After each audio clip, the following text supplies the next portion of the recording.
Queridos estudiantes, en este encuentro nos vamos a dedicar a repasar todo lo que hemos visto durante el mes de noviembre. En nuestro primer encuentro trabajamos el tema el aprecio por la vida. Vimos que la vida es el tesoro más valioso que tiene el ser humano, pues es un don de Dios y solo se recibe una vez. Aprendimos lo importante que es amarla, cuidarla y defenderla, y por qué nuestra principal misión y meta de cada día es ella. Unido a esta convicción de que la vida es un don, cultivamos juntos las ideas para favorecer e instaurar en la sociedad la tan necesaria cultura de la vida.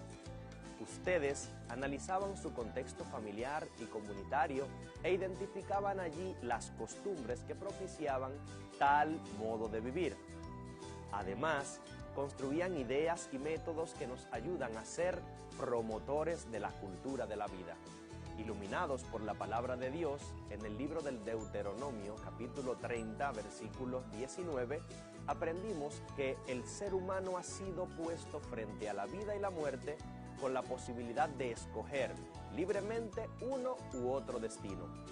Pero Dios le exhorta a escoger la vida. Al llevar esta exhortación a la práctica, nos dimos cuenta que tenemos delante muchas obras buenas que reflejan el bien elegido porque traducen en amor al prójimo el cuidado de la propia integridad. Concluimos con una tarea que buscaba expandir nuestro conocimiento sobre todas aquellas organizaciones nacionales e internacionales que trabajan en favor de la vida. Ibas a investigar sobre sus ideales y empezarías a vivir conforme a sus exhortaciones.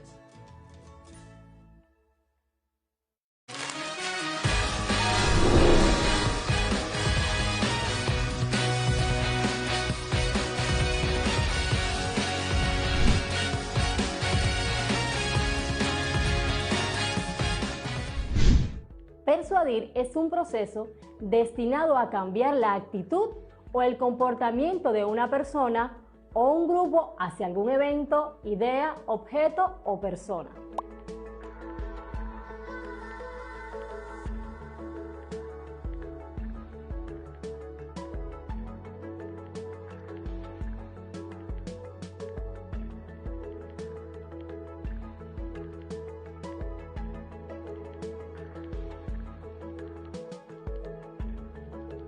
La persuasión es la consecuencia de un razonamiento bien elaborado, demostrable y por tanto convincente. El lector es seducido por la habilidad del ensayista que supo estructurar su teoría de una manera ordenada y sistemática.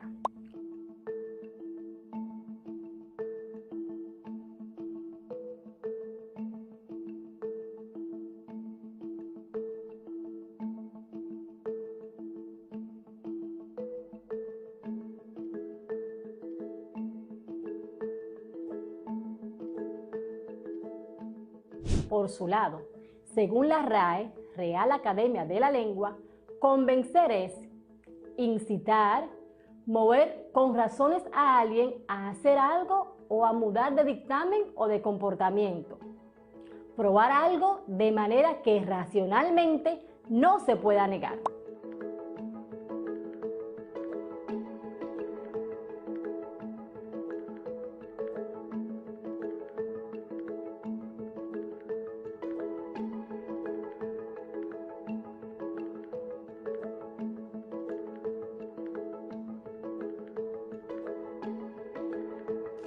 La argumentación bien construida se convierte en una demostración que finalmente, una vez asimilada por el lector, le puede persuadir de todo o en parte de las ideas desarrolladas por el autor del ensayo. Demostrar es probar. A través de la teoría expuesta en los argumentos, el ensayista trata de probar que su idea o razonamiento es comprobable y por tanto una verdad. A través de la teoría expuesta en los argumentos, el ensayista trata de probar que su idea o razonamiento es comprobable y por tanto una verdad. ¿Has escuchado que escribir es un arte? Pues sí lo es. Lograr escribir un ensayo argumentativo que tenga el poder de convencer es todo un arte. El autor debe saber plasmar su propio estilo, proyectar su propia voz y conseguir seducir al lector con sus ideas. Entonces, cuando vayas a escribir, toma en cuenta estos conceptos, ya que escribir un ensayo es hablar de uno mismo a través de los argumentos. Te preguntarás, ¿y qué implica eso? Eso implica que el ensayista muestra su lado personal, no necesariamente describiéndose a sí mismo, sino que se describe a través de lo que piensa acerca de algo. Para persuadir, tenemos que dirigirnos al corazón de la otra persona. Está basado en aspectos emocionales. Para persuadir a otra persona es necesario conseguir provocar en ella una emoción determinada.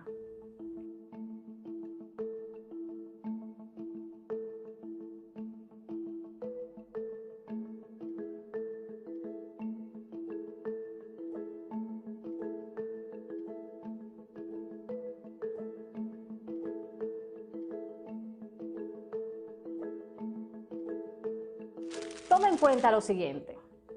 Debes conocerte a ti mismo y saber utilizar tus palabras. Si eres capaz de generar empatía y un sentimiento positivo, tendrás más oportunidad para persuadir. Vamos a analizarlo de otra manera.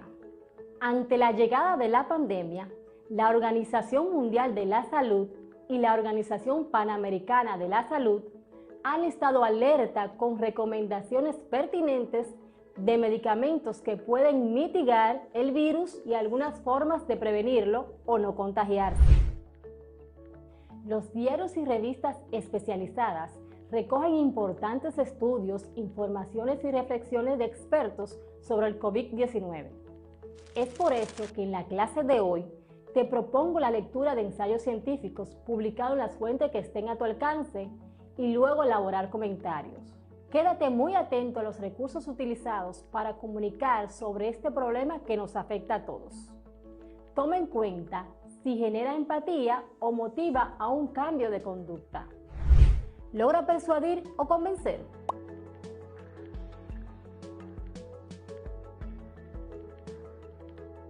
¿Cuál tipo de argumento crees que se usó para construir ese texto?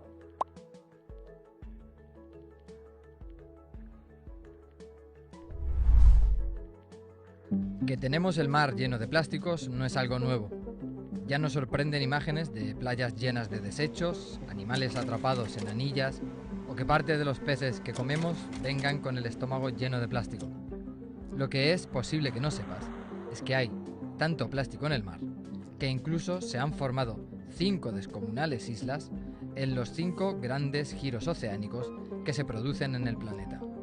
Bueno, no son exactamente islas, más bien son 5 supermanchas del tamaño de Estados Unidos y Europa que no paran de crecer, porque cada año se tiran a los océanos más de 8 millones de toneladas de plásticos. Pero, ¿cómo llega todo este plástico tan lejos? ¿Cuáles son las consecuencias? Y sobre todo, ¿se puede limpiar?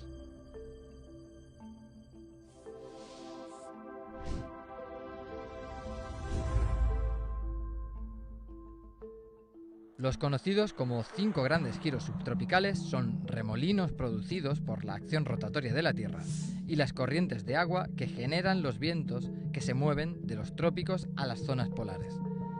Estas corrientes actúan como cintas transportadoras, en las que viajan los plásticos que pasan de las costas hasta las lejanas aguas donde se están formando estas islas. La más grande es esta, en el Pacífico Norte, y se calcula que reúne más de 2 billones de piezas y esquirlas de plástico. 10 veces más unidades que estrellas hay en la Vía Láctea, y que se extiende en una superficie del tamaño aproximado de 3 veces Francia. En conjunto, las 5 grandes manchas contienen más de 5 billones de piezas de plástico, que pesarían casi 270.000 toneladas. El plástico fue inventado a mediados del siglo XIX, pero su producción en masa comenzó tras la Segunda Guerra Mundial, aunque la mitad de todo el plástico de la historia se ha producido apenas en los últimos 15 años.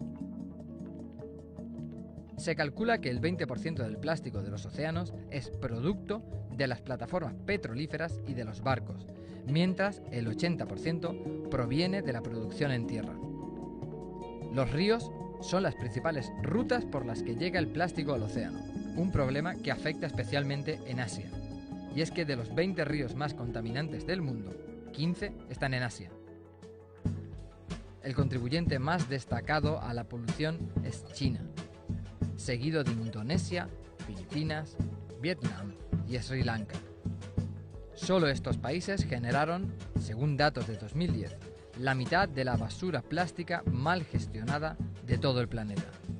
La durabilidad del plástico hace aún más dramática la situación. En las manchas aparecen plásticos de todo tipo, tamaño y material, desde hilos de pesca, que pueden durar 600 años, a bolsas de plástico, que tardan en desaparecer completamente al menos 10 años. Si bien, antes de desvanecerse por la corrosión del mar y el sol, los plásticos se convertirán en micropiezas y desaparecerán en estómagos de peces y aves marinas de todo tipo.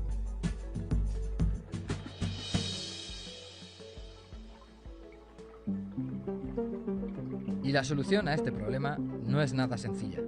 Como bien sabe Boyan Slat, este holandés de 25 años, que es el único que ha propuesto un sistema que podría funcionar para reducir en un 50% la mancha del Pacífico. Porque mientras, ningún país está dispuesto a asumir los costes de retirar esas exorbitantes cantidades de desperdicios en tierra de nadie. Y luego, porque a cada minuto que pasa, la cantidad de plásticos en el mar va aumentando sin parar. Parecía que la solución podía llegar tras una reunión de Naciones Unidas en Nairobi a finales de 2017. Allí se buscaba aprobar algo parecido a los acuerdos contra el cambio climático de París, pero en su versión mares limpios. Los 193 países llegaron a un acuerdo que quedó más bien en papel mojado, ya que ni grava la producción de plásticos, ni es vinculante, ni puede sancionar. Aunque lo más difícil, seguramente, será explicar a las generaciones futuras cómo y por qué la humanidad decidió utilizar los océanos como enormes vertederos de plástico. En el audiovisual que acabamos de escuchar, puedes darte cuenta de que la expositora plantea una tesis. Para sustentar la idea, utiliza distintos argumentos. ¿Cuál tipo de argumento crees que se usó para construir ese texto?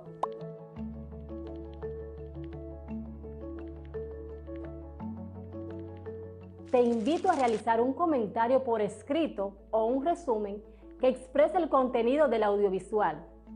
Puedes partir de las siguientes interrogantes. ¿Cuáles de esos argumentos son para persuadir y cuáles son para convencer? Comparte tu comentario con tus compañeros y maestros.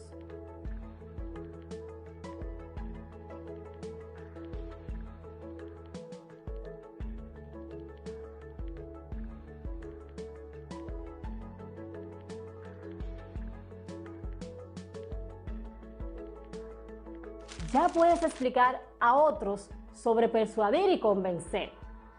Cuando las razones que sustentan la idea están basadas en conceptos que son realizados generalmente aceptados o hechos científicos que no pueden contradecirse, entonces son conocidos como argumentos racionales.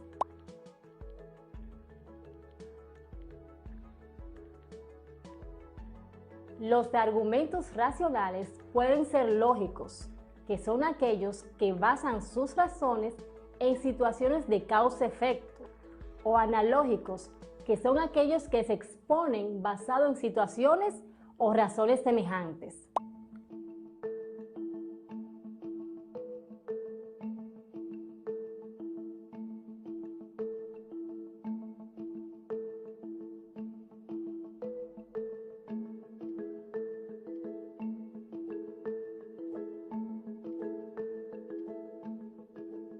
Por su parte, Los argumentos emocionales tienen la intención de provocar emociones relacionadas sobre todo con los deseos, miedos o dudas para conmover y suscitar una reacción de simpatía, empatía o rechazo.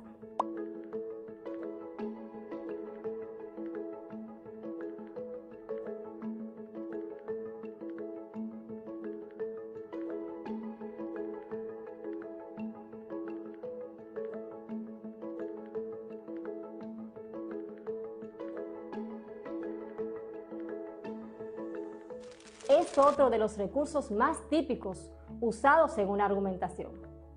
Practiquemos. Selecciona cuál de estos argumentos son racionales y cuáles son emocionales. En la República Dominicana, las cifras de contagio han disminuido por las fuertes medidas tomadas por el gobierno. Tener mascotas en la casa ayuda a fortalecer la estima e incentiva el cuidado de otros seres vivos. Además, los niños disfrutan de su compañía y son capaces de crear fuertes lazos de afecto.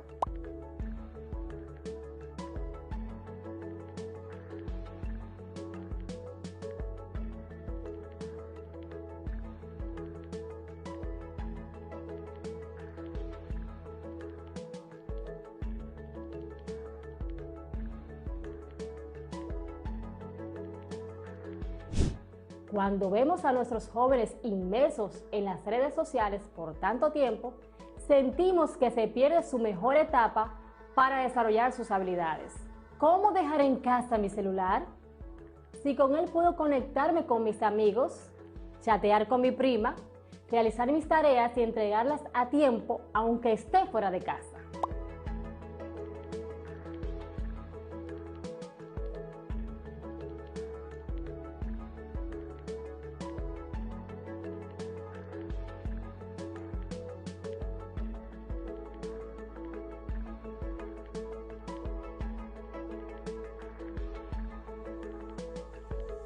¿No me darás eso sabiendo que lo necesito?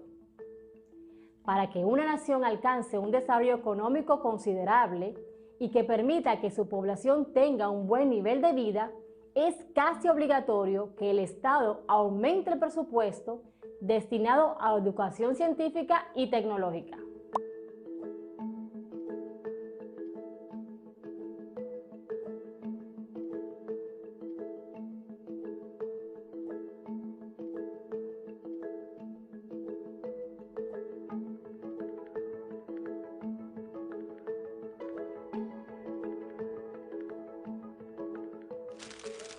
Separa los argumentos racionales de los emocionales y recuerda que siempre tienes la opción de contrastar tus respuestas con tus compañeros y con tu maestra. Veamos y escuchemos otro audiovisual e identifiquemos los tipos de argumentos. Quédate en casa.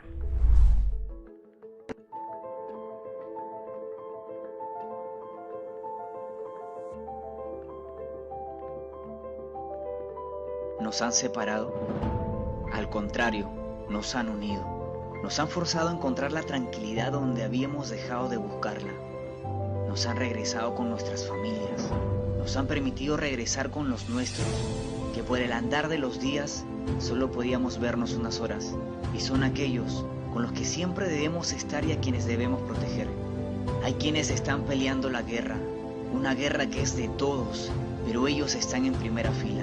Nos han pedido atrincherarnos, que nos quedemos en casa, ya que antes de ganarla, debemos evitar que alguien más salga herido.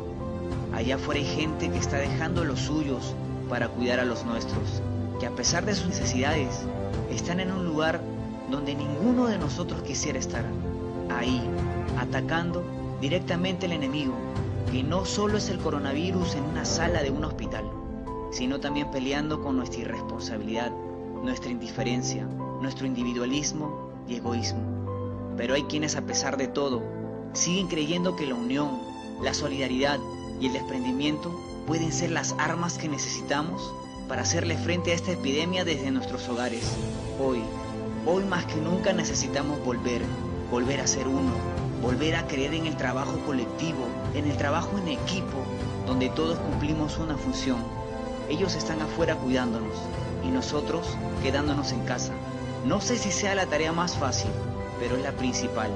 La única forma de detener al enemigo es que nadie se mueva. Quedémonos en casa. Hagámoslo por los nuestros y por los miles que están afuera sacrificándose. Esta guerra la vamos a ganar todos, con ellos afuera y nosotros desde casa. Volverá a salir el sol, volveremos a las calles, volveremos a las playas, a los parques. Hoy más que nunca estos lugares y muchos otros deben ser protegidos con la misma intensidad que protegemos nuestras vidas. Quédate en casa.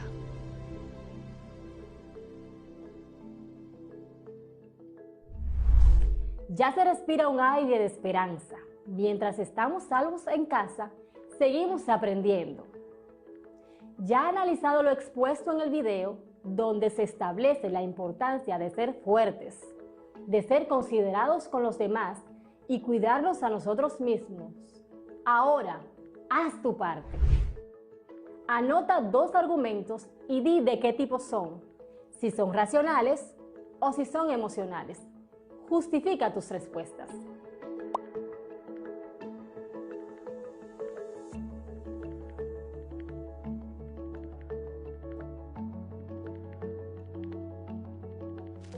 Comenta con alguien allegado a ti. Puede ser padre, madre, hermanos o vecinos. Y dale 2 argumentos de por qué todavía es necesario quedarnos en casa.